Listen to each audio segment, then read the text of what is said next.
I mean, I can't really cope without being in amongst plants and kind of like having the calm, blissful escape. There's lots of kind of groups who access here, especially because of the therapeutic, calming nature of gardening. Oh, hi, yes, I'm Kevin Policia, and I'm the manager here at Yourspace.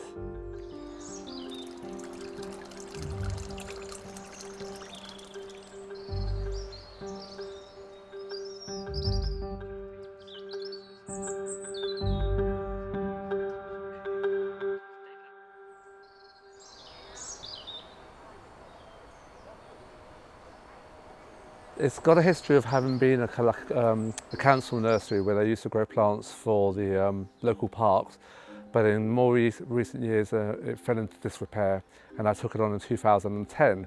Now, I had been delivering training at other community garden projects and I had always had a fancy to have a community garden project of my own.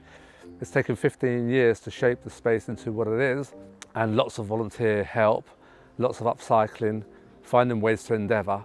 But perseverance really has been the key factor.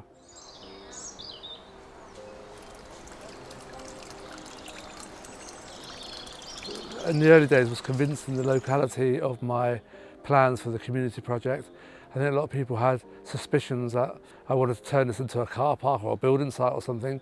It's been taking a long time to get the local youth to appreciate that there's something positive going on here.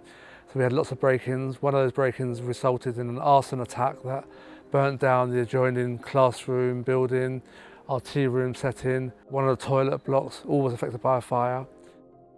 The room that we're sat in at the moment was victim to Storm Doris in 2017. We lost the skins from this structure. So it's been lots of setbacks without too much manpower or finances to be able to remedy them. What a lot of people don't know about the site is I'm a bit of a plant collector, but the majority of the plants that you see here have either been rescued from people's gardens or they have been grown either from cutting or from seeds from the volunteers and the school groups involved on site. The whole site is one upcycle project, and I like to refer to this place as the garden that society threw away. That's kind of my little spin on the space over there. Well, I have 30 local volunteers who are involved here. That's the backbone of the manpower that it goes on here. Okay, my name is Estela, Blanca Estela, and I have been working here for nearly 10 years now. First, I was a draftswoman in architecture and engineering. Then I retrained here in England. I came here and I said to Kevin, I love the garden, I love plants, it's fantastic. But we like to continue working with my tools and any repairing, any DIY, I will come and do it. So that's what I do here. Without the local support and appreciation and the enterprise that their support brings, none of this would be viable. It's quite crucial, but also kind of it actually feeds my passion for what I'm doing. Yes, up until now, it's still financed, as a kind of well, by my own income and by the enterprise that we have here on site. We don't have any funding. It costs us rent to be here. Bills are very high. Funding issues meant that I had to look up the place and go work in people's gardens and do ground maintenance wherever I can get money. But that's been our funding model. I've never really wanted to be pushed in one direction. I've managed to realise a lot of my dreams, and they would have been impossible to have done them in any other way. And I've discovered in life, no matter what passion you have, what ability, what talents, whatever it might be that drives you, if you don't have a way of sharing that with somebody else, you see a great film, you read a good book, you just need to tell somebody about it. And when they know it and they've watched it too, then you can spend hours talking about it. So if you don't have that connection, your passion is missing something. So I'm passionate about it because actually I get to share it with so many people.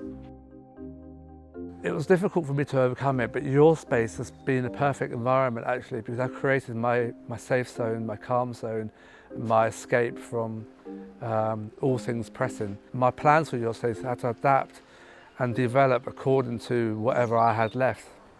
So I started this in 2010 and I lost my wife Catherine in 2012, and she was quite integral into But she was very integral to me taking it on in the first place.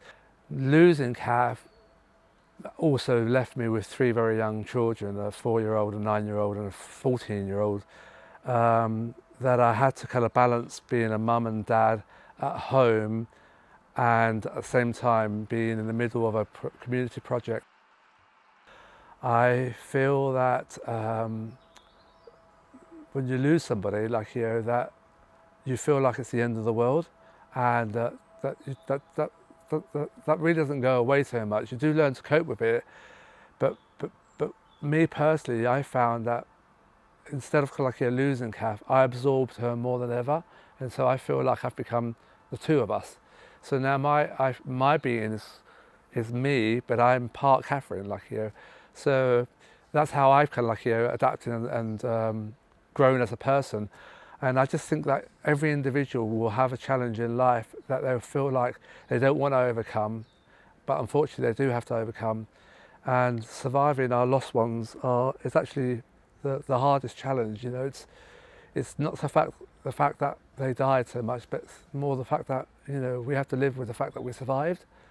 But we do survive, and I think we grow as a person. We grow, and we just learn to soldier on. To anybody in those situations, and unfortunately everyone will find themselves in those situations at some point in their lives, I would say that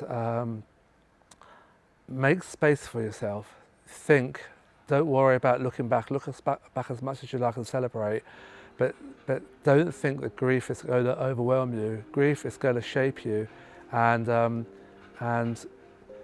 treasure all the kind of things that currently make you sad, because later on they will be the very same things that sustain you.